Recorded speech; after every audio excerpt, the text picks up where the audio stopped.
नमस्कार मित्रों, towards education channel में आपका स्वागत है, अभिनंदन है। कल मैंने आपको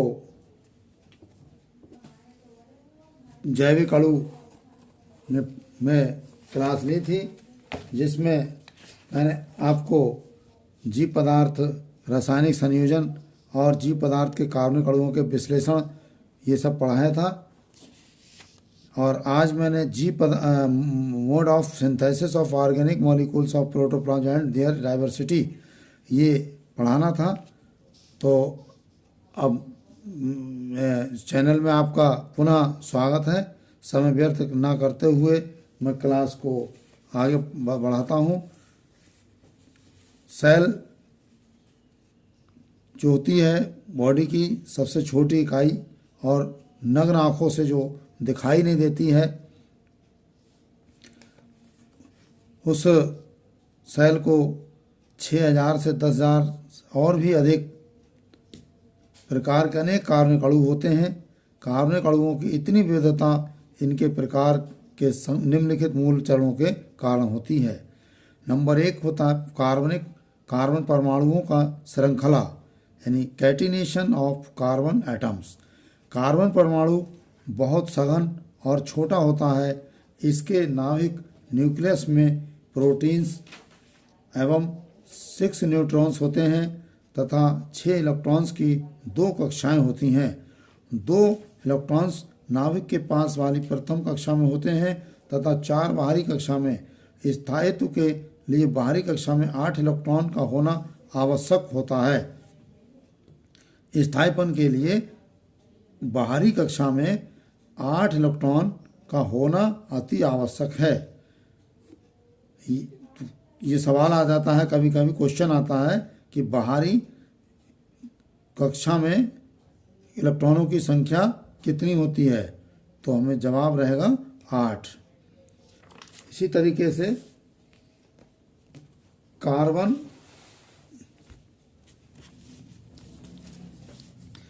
परमाणु में रासायनिक अभिक्रियाशीलता बहुत होती है। यह इलेक्ट्रॉन की साझेदारी करके संयोजी बंधों द्वारा तत्परता से 1, 2, 3 या 4 अन्य कार्बन परमाणु से जुड़ सकता है। नंबर 2 है कार्बन परमाणुओं का अन्य अधातुई परमाणुओं से जुड़ना।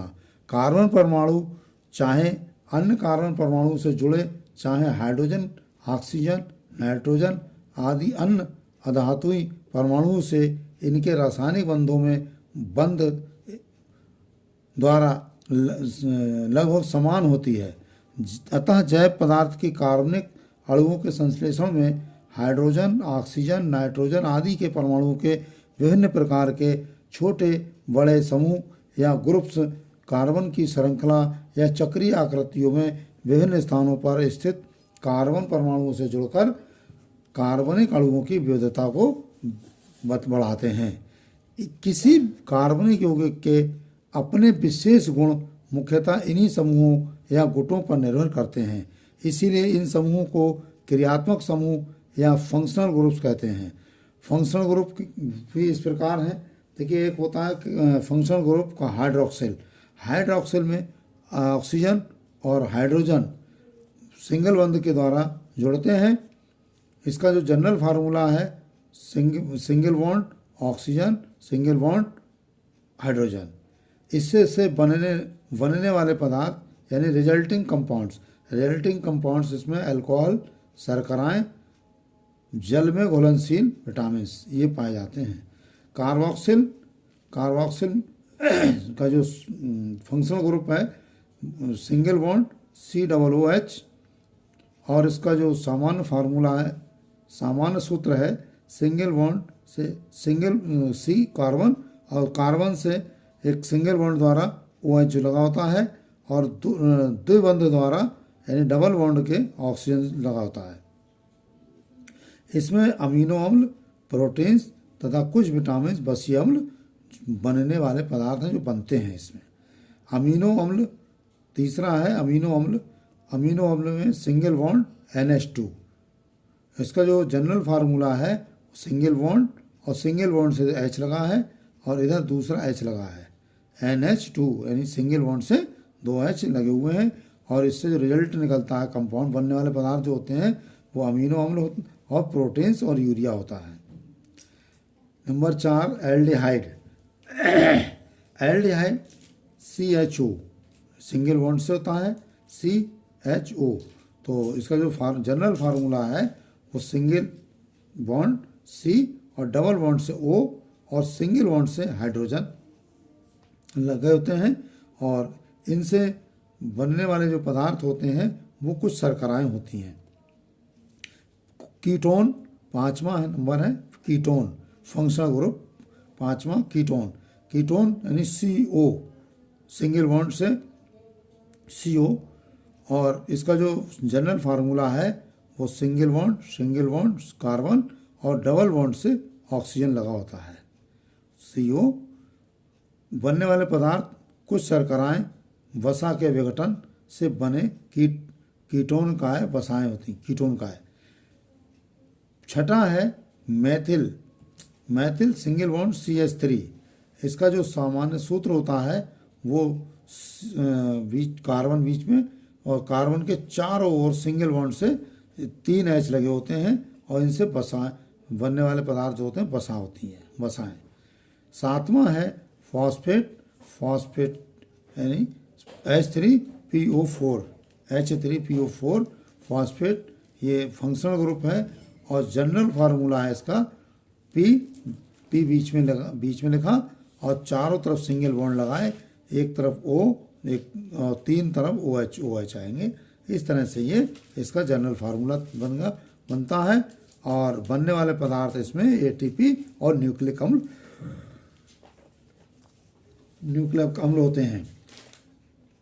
आइसोमेरिज्म, अगला इसमें तीसरा जो है आइसोमेरिज्म, क्योंकि आपने जो जीव पदार्थ के कार्बनिक अणु हैं उसमें तीसरा है आइसोमेरिज्म, यानी समावयता।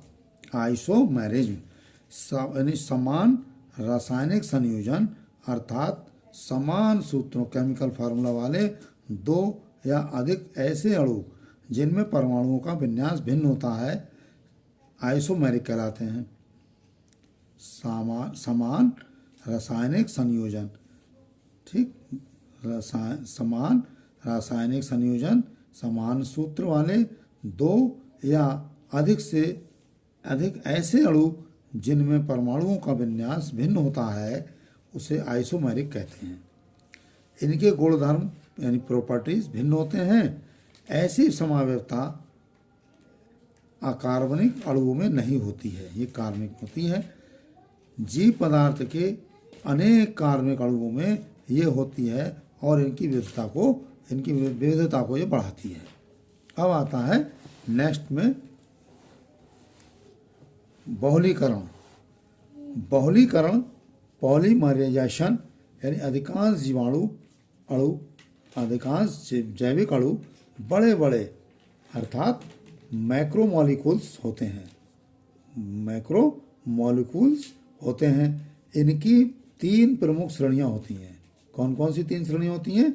एक प्रोटीन्स होती है, एक कार्बोहाइड्रेट्स होती है और एक न्यूक्लिक एसिड होती है। प्रत्येक मैक्रोमोलिक्यूल्स के संश्लेषण में अनेक छोटे छोटे अणु यानी माइक्रोमोलिक्यूल्स, जैसे क्या होता है इसमें, ऐसा होता है जैसे रेल के डिब्बे की भांति। रेल के डिब्बे एक साइज के लगे होते हैं, एक दूसरे से जुड़े होते हैं, एक दूसरे के पीछे जुड़कर एक चेन बनाते हैं रेल के डिब्बे। इसीलिए इसको वृत्ताणुओं को जैव बहुलक यानी बायोपॉलीमर्स कहते हैं। छोटे अणुओं का मैक्रोमोलिक्यूल्स की एकलकी का यानी मोनोमेरिक सब यूनिट्स बिल्डिंग ब्लॉक्स कहते हैं, यानी जो सिंगल बन के आती हैं उसको बिल्डिंग ब्लॉक्स कहते हैं। प्रत्येक श्रेणी के सारे वृत्ताणुओं के बहुलीकरण द्वारा संश्लेषण में भाग लेने वाले छोटे अणु एक निश्चित वर्ग के ही होते हैं। बहुलीकरण में इनकी संख्याएं पॉलीक्रम की संख्याएं और सीक्वेंस कुछ भी हो सकते हैं। इसलिए जिस प्रकार जैसे वर्णमाला के विभिन्न अक्षरों के को विभिन्न प्रकार से जोड़कर अनगिनत शब्द बनाते हैं, उसी प्रकार एकल की इकाइयों के विभिन्न संख्याओं और अनुक्रमों में जुड़ने के कारण जीव पदार्थ के प्रत्येक श्रेणी के वृत्ताणुओं विविध प्रकार के होते हैं। तो कहने का मतलब ये हुआ कि हम इन्हीं कारणों से ही पृथ्वी के वर्तमान पदार्थ में अनुमानतः उपस्थित लगभग 22 लाख प्रकार के यौगिकों में से लगभग 20 लाख प्रकार के यौगिक कार्बनिक हैं। जीव पदार्थ के प्रमुख श्रेणियों में जैव अणुओं की अनुमानित प्रतिशत मात्राएं भी होनी याद इनकी प्रतिशत मात्राएं मुख्यतः याद होनी चाहिए। देखिए बायोमोलिकुल्स यानी हम इसको जिसमें फिजिक्स, केमिस्ट्री, बायोलॉजी यानी बायोलॉजी जीव विज्ञान और वनस्पति ज्ञान सबका समावेश होता है, उसे हम बायोमोलिकुल्स ही कहते हैं। प्रोटीन्स देखिए प्रोटीन ऑर्गेनिक मोलिकुल्स हमारे प्रोटीन्स है। प्रोटीन्स में औसत मात्रा 14% होती है, लिपिड्स में 3% होती है, कार्बोहाइड्रेट्स में 1% होती है, न्यूक्लिक अम्ल में विकार और नियामक पदार्थ में 1% होती है। इसी के अपोजिट है इनऑर्गेनिक मॉलिक्यूल यानी अकार्बनिक अणु। अकार्बनिक अणु में कौन कौन से आते हैं? जल आता है, जल 80% मात्रा में होता है, गैसें एवं विद्युत अपघट्य यौगिक जो लवण, अम्ल और क्षार होते हैं। ये अकार्बनिक अणु कौन कौन से होते हैं? जल, अकार्बनिक अणु होते हैं जल, गैसें और विद्युत अपघट्य यौगिक जैसे लवण है, क्षार है, अम्ल है, तो ये 1% होता है। अब हम आपको आगे ले चलते हैं कार्बोहाइड्रेट्स। कार्बोहाइड्रेट्स यद्यपि जीव पदार्थ में कार्बोहाइड्रेट्स की मात्रा लगभग 1% होती है। कार्बोहाइड्रेट्स की मात्रा कितनी होती है जीव पदार्थ में? 1%। जीव पदार्थ में कार्बोहाइड्रेट्स की मात्रा लगभग 1% होती है, परंतु पृथ्वी पर उपस्थित कार्बनिक जैव अणुओं में सबसे अधिक कार्बोहाइड्रेट्स के ही अणु होते हैं। ये मानव आहार के प्रमुख घटक और समस्त जीवों के लिए ऊर्जा के प्रमुख स्रोत होते हैं। कार्बोहाइड्रेट्स मानव आहार के प्रमुख घटक और समस्त जीवों के लिए ऊर्जा के प्रमुख स्रोत होते हैं। ठीक है। पर्णहरिम या क्लोरोफिल युक्त जीवाणु या तथा शैवालों एवं हरे पादपों की कोशिकाएं प्रकाश संश्लेषण की क्रिया द्वारा CO2 एवं जल से समस्त जीवों के लिए कार्बोहाइड्रेट्स का संश्लेषण करती हैं। अनुमानतः ये कोशिकाएं इस संश्लेषण में मैं आपका समय कम लेते हुए छोटी छोटी वीडियो बनाऊंगा और जिसमें आपको याद भी कराता चलूँगा। अगर आप उसको ध्यान से सुनेंगे तो आपको याद भी हो जाएगा और बार बार सुनेंगे तो आपको ये सब याद हो जाएगा। जैसे कार्बोहाइड्रेट्स में बताया मैंने, कार्बोहाइड्रेट्स में क्या होता है कि ये जीव पदार्थ के कार्बोहाइड्रेट्स की मात्रा जीव पदार्थ में कितनी होती है? 1% होती है लगभग, परंतु पृथ्वी पर उपस्थित कार्बनिक जैव अणुओं में सबसे अधिक कार्बोहाइड्रेट्स के ही गुण होते हैं। मानव शरीर के प्रमुख घटक और समस्त जीवों के लिए ऊर्जा के प्रमुख स्रोत हैं। ये हर मामले में कार्बोहाइड्रेट्स ही आगे आते हैं, है ना, क्योंकि ये आहार के प्रमुख घटक हैं और ऊर्जा के प्रमुख स्रोत हैं। ऊर्जा में कार्बोहाइड्रेट से ही प्राप्त होती है। पर्णहरिम या क्लोरोफिल युक्त जीवाणु तथा एल्गी एवं हरे पौधे की कोशिकाएं प्रकाश संश्लेषण फोटोसिंथेसिस की क्रिया द्वारा CO2 एवं जल के से समस्त जीवों के लिए कार्बोहाइड्रेट्स का संश्लेषण करती है। अनुमानतः ये कोशिकाएं इस संश्लेषण में प्रति वर्ष लगभग 10 करोड़ CO2 और H2O का उपयोग कर लेती है। याद रखने की बात है ये कि एक सूखे हुए पादप का लगभग 80% भाग सेलुलोज नामक कार्बोहाइड्रेट के अणुओं का बना होता है। जो सेलुलोज का भाग होता है वो सब कार्बोहाइड्रेट के अणुओं का ही बना होता है। कार्बोहाइड्रेट का जो संयोजन होता है यानी composition of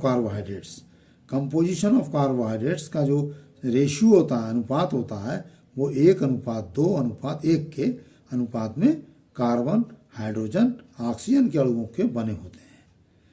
carbon, hydrogen, oxygen के अणुओं के बने होते हैं 1:2:1 और 1 के अनुपात में।